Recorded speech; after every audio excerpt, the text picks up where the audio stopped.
The test is in 4-part, Part 1, Part 2, Part 3, and Part 4. Now look at Part 1. Part 1.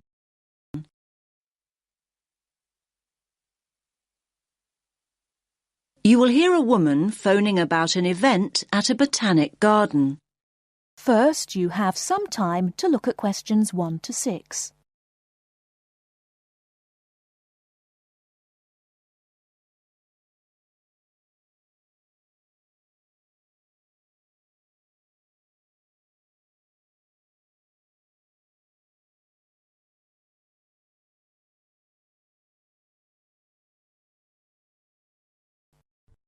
Listen carefully and answer questions 1 to 6.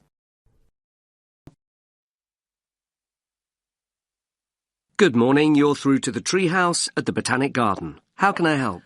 Oh, hello. I'd like to book a place on the, Japanese floral art workshop. Ah, yes. Do you mean our workshop on the 16th? No, it's on the 6th. Saturday the 6th. Ah, yes. Got it up here on screen now. Japanese Floral Art Workshop. That's great. You're just in time. We're nearly full. 12 people have already booked a place, and this workshop is limited to 15 participants. It's one of our most popular workshops. In fact, it's the 5th one we've run. And this is the last one this term. There won't be another workshop until next year now. Oh, great. Thanks a lot. And can I just check the start time? It says on the leaflet I've got here that it begins at 12:30. That's right. It finishes at 1:30. Most of our other workshops are only half an hour long, but this one is longer. In fact, we're thinking of running some longer ones in the future. Oh, I see. Well, I'm really glad it lasts for a full hour. I don't think I would be able to come up with any kind of floral arrangement in less time than that. And certainly not in 30 minutes. Me neither. Now, one more thing. The workshop itself is free, but we're asking participants to pay £5 each just to cover the cost of the floral supplies. That's fine. Now, before I book you a place, I'll just give you some information about what'll happen on the day. Basically, it's a real hands-on workshop. So you'll be making your own floral arrangement that you can take home afterwards. That's great. I'm really looking forward to that. Now, a couple of important things. Please remember to bring scissors or cutters to the workshop. Unfortunately, we only have a limited number of pairs to lend people who forget them on the day. Last year, some participants ended up using penknives, which are not at all suitable for floral arranging. Right. I'll make a note of that. And you'll also need to bring your own container. Do you mean a bag, that sort of thing? No, you need a shallow container. Basically, it has to be shallow with a wide base, so that you can use it to work on your arrangement. It can be pottery, wood, plastic, whatever you like. Oh, of course. I see. I'm sure I can find something suitable. And when you arrive for the workshop, ask for Elizabeth Macmillan. She's leading the event. She's a really experienced workshop leader. She's been running the event for us for many years, so you'll certainly be in good hands. That's good to know. Now you have some time to look at questions 7 to 10.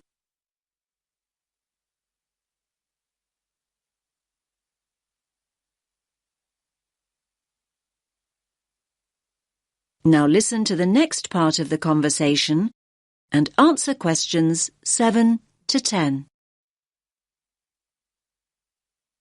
Now, I'll just take your details for the booking form. Can I have your first name? Yes, it's Lubna. Lubna. Can you spell that for me? Lubna. And your surname? Awan. Is that Awam? No, it's an N at the end. Thank you. And a contact number, just in case we need to get in touch with you before the workshop.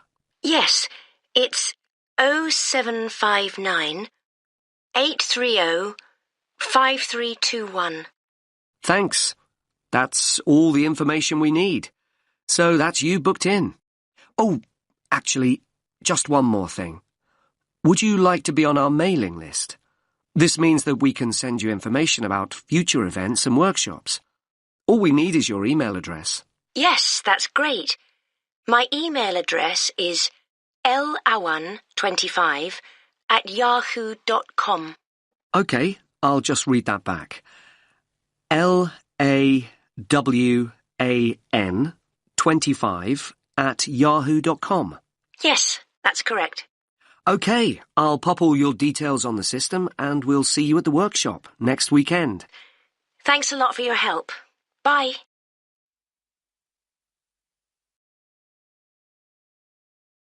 That is the end of part 1.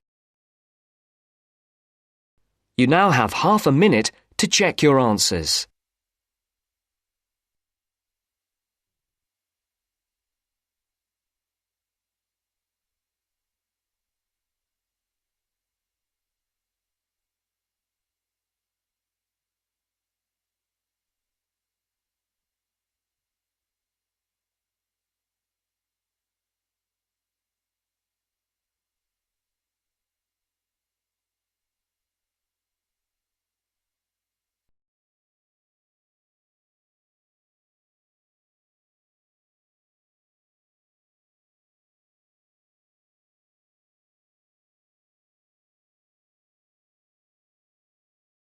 Now turns to part 2. Part 2. You will hear the head teacher of a school giving a talk to parents about some new classrooms. First, you have some time to look at questions 11 to 14.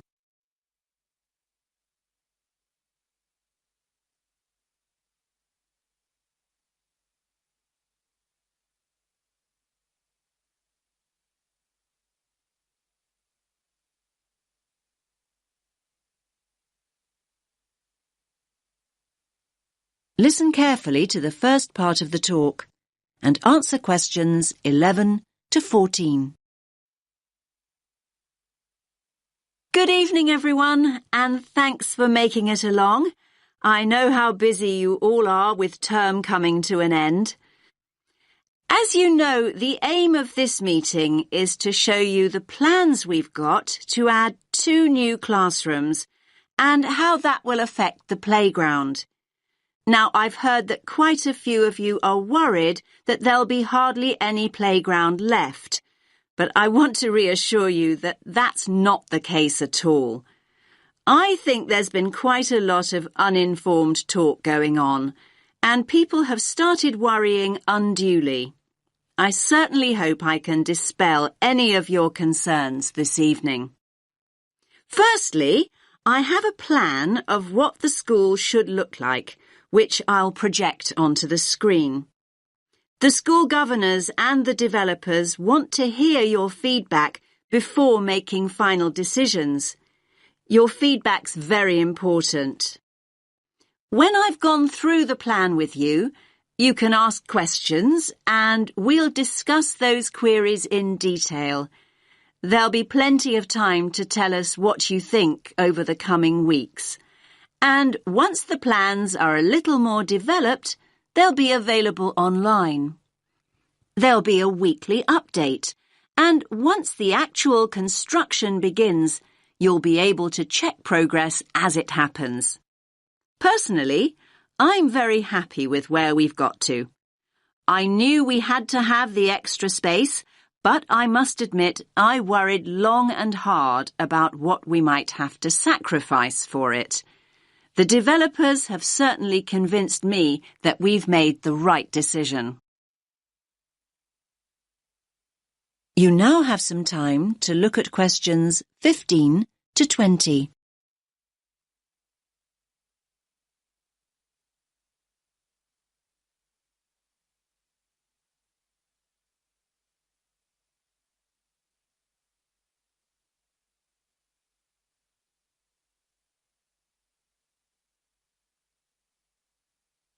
Now listen to the rest of the talk and answer questions 15 to 20.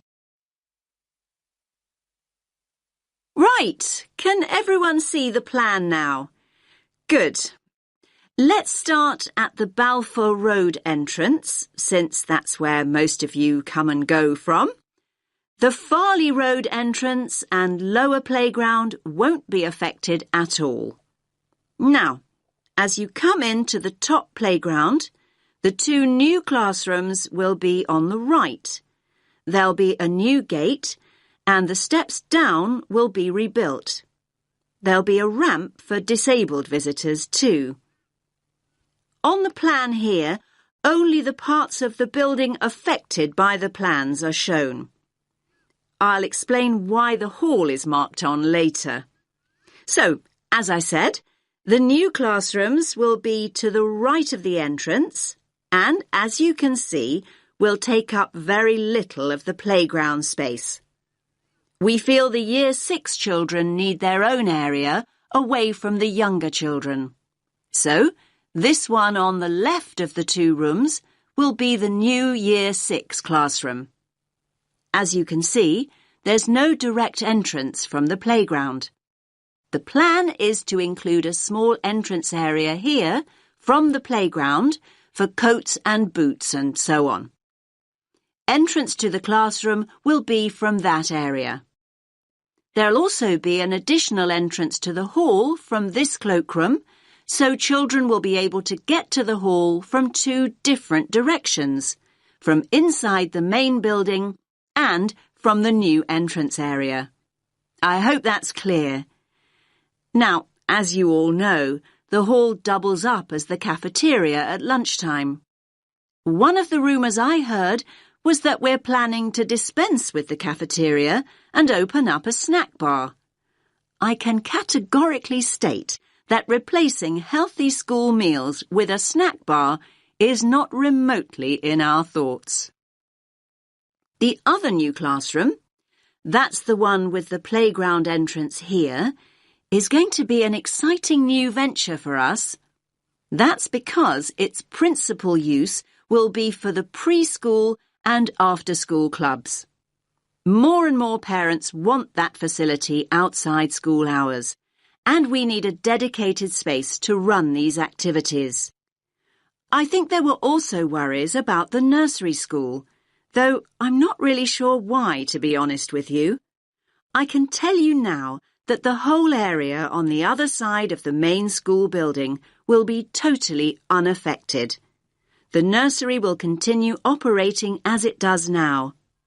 There will be a couple of smaller constructions, modernisation work really, down here on the other side of the top playground.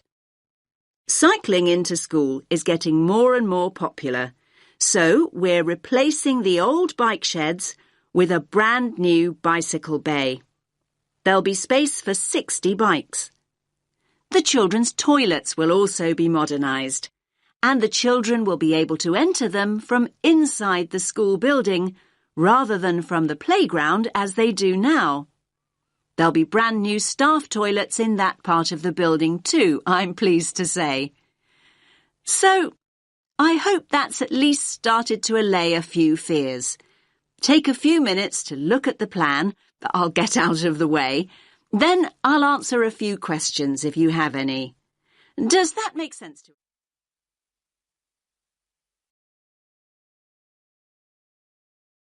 That is the end of part 2.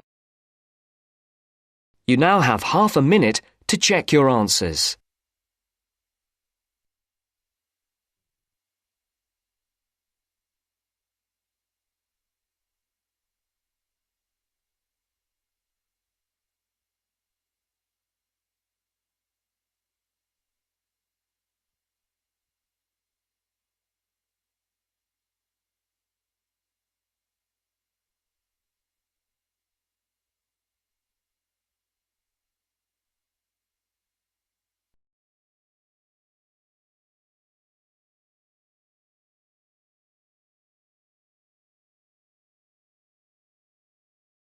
Now turns to part 3. Part 3. You will hear two students talking about reading. First, you have some time to look at questions 21 to 24.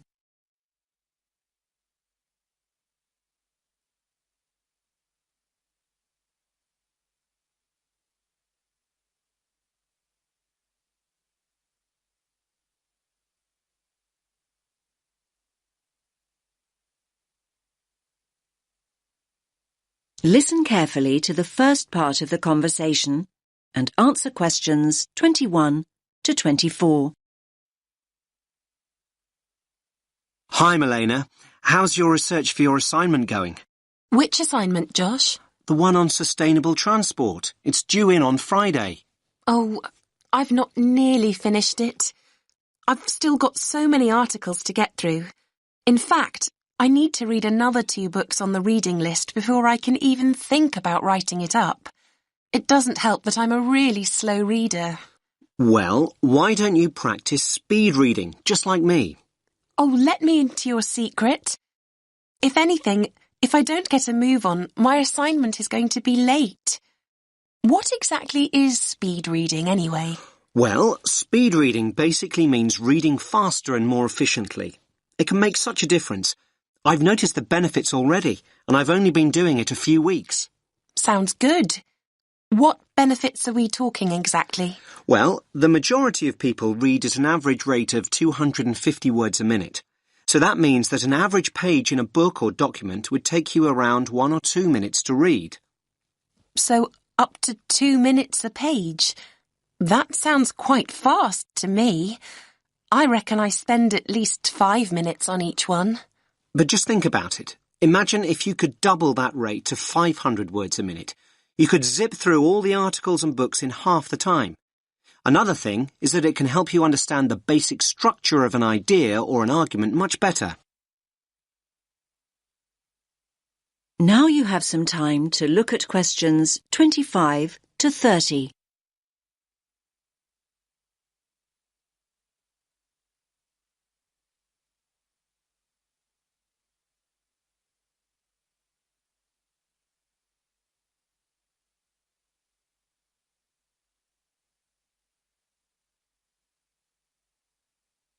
Now listen to the next part of the conversation and answer questions 25 to 30. You make speed reading sound like some kind of sport. Well, actually, speed reading is a bit like playing sport. I like to think it's similar to running. Running? Much too fast for me. I'm more of a jogger. You're not selling it to me very well. Okay, but just think about what it takes to be a fast runner. You can learn the techniques, but to get really good at it and build up your speed, you really need to practice. But athletes train for hours every day. That's true, but your reading speed can improve if you practice a few basic techniques. The first thing to do is to actually find out how fast you're reading at the moment. So, time my current reading speed. But I read so slowly, it will be really depressing to find out just how slow I am. Believe me, timing yourself is a really good idea and it's so easy to do. There are lots of online speed reading tests. You just enter the words reading speed test into Google and loads will come up. You could also do a reading comprehension test and see how well you understand what you're reading. I don't know. But remember to read at your normal speed and time yourself on a few different pages. The average of your times should indicate your average reading speed. What do I do next? Well, the next thing to do, and this is really important, is to get rid of distractions. I used to think that music in the background while I was reading was a good thing, but it wasn't for me. I found I increased my speed by working without any noise whatsoever.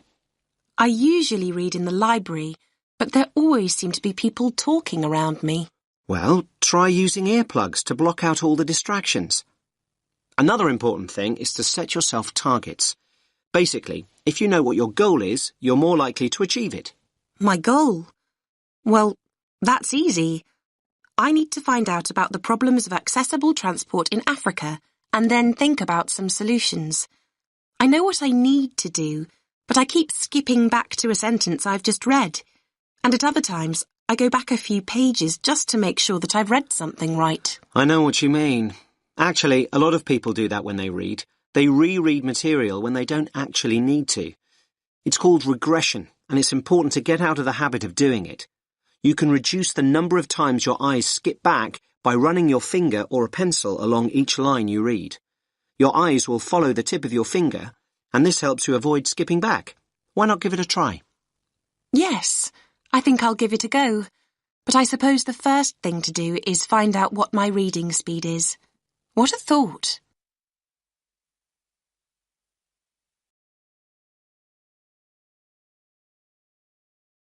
That is the end of part 3. You now have half a minute to check your answers.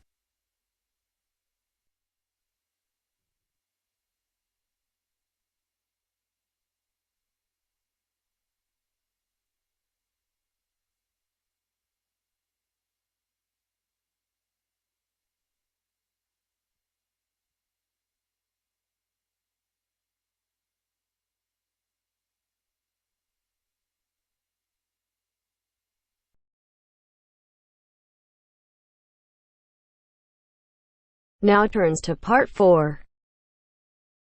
Part 4. You will hear part of a lecture about the film director Alfred Hitchcock. First, you have some time to look at questions 31 to 40.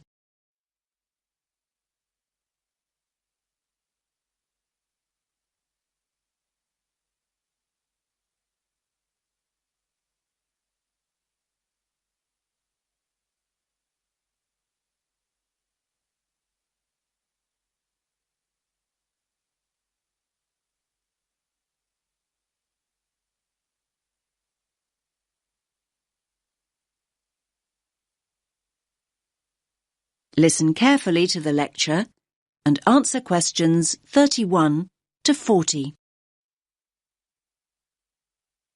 We've been talking about prominent film directors, and today I want to talk about one of the most influential directors of them all, Sir Alfred Hitchcock. I doubt there's anyone here who hasn't seen at least one of his movies. Let me give you some film titles. Put your hand up if you've seen it. OK. The Birds. Vertigo. Rear Window. The 39 Steps. Marnie. And, of course, the most famous of them all, Psycho. OK, good. I can see you're all familiar with Hitchcock then. Now people assume that Hitchcock was from America, perhaps because he spent so much of his life working in Hollywood, but he was in fact born in London in 1899. He didn't actually emigrate until he was 40 years old. Most film critics would agree that Hitchcock had a huge impact on cinema. And you may be surprised to learn that he started making movies as early as the 1920s, when most films were silent. His first attempt, in 1922, actually ended in disaster. The film was ironically called Number 13, and production stopped at a late stage due to financial problems. But before he left Britain in 1939, he'd already made classics like Blackmail, the first film with sound made in Britain, The Man Who Knew Too Much, and The 39 Steps, and he was considered Britain's top director. So why was Hitchcock so influential? To start with, he pioneered techniques, especially in the genre of the psychological thriller. He was known as the master of suspense. During a career that spanned more than half a century, Hitchcock created a distinctive, perhaps unique style. One of his innovations was to use a camera the way a person watching would. This gave filmgoers the sense that they were voyeurs rather than just viewers. He exploited camera angles and used innovative editing techniques to build suspense and maximize anxiety. His eye for detail was astonishing. Did you know that the famous scene in Psycho, in which Marion is murdered in the shower, took a whole week to film? Yes, a scene little more than a minute long. There were around 60 camera positions, and the set had to constantly be deconstructed and reconstructed. Today, that kind of almost obsessive perfection simply wouldn't be cost-effective. A week filming one scene would blow the budget.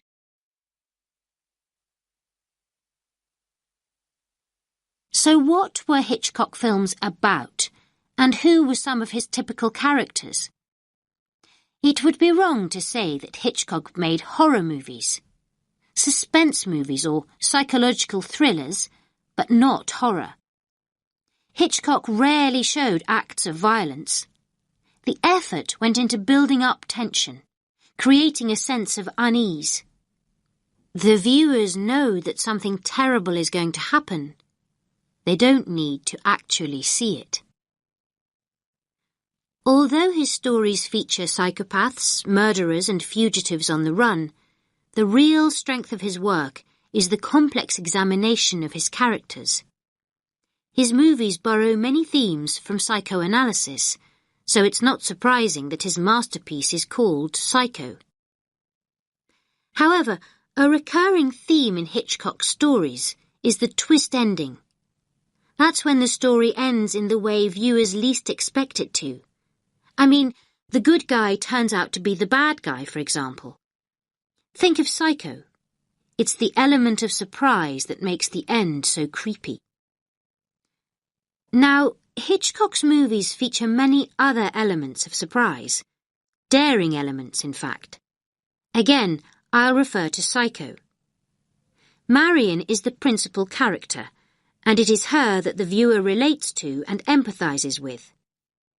Marion has stolen money, and the viewer wants to know if she will get away with her crime or be caught and punished. Suddenly, a third of the way into the story, Marion is murdered and the entire dynamic changes. The original storyline is put on hold and a whole new story begins. No longer able to identify with Marion, the viewer begins to empathize with the new principal character, and that, of course, is the murderer, Norman. In this way, Hitchcock manipulates the audience into seeing the story from a whole new perspective. Did you know that Hitchcock played a small part in each of his movies? He always had a cameo role, and this was a very clever move, as it helped him become known. Filmgoers could put a face to the director. Some might even say that before Hitchcock, the director was a far less significant individual in the filmmaking process. Nowadays, however, people go to see a particular director's movie regardless of who's starring in it.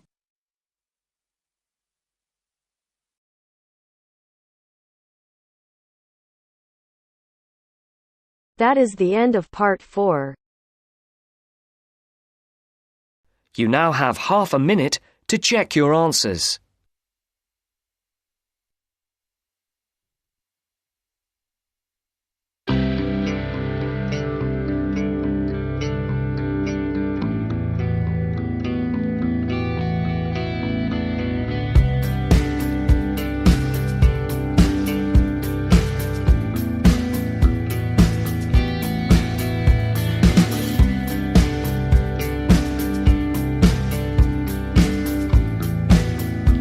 That is the end of the test. You now have 10 minutes to transfer your answers to your Ielts listening answer sheet.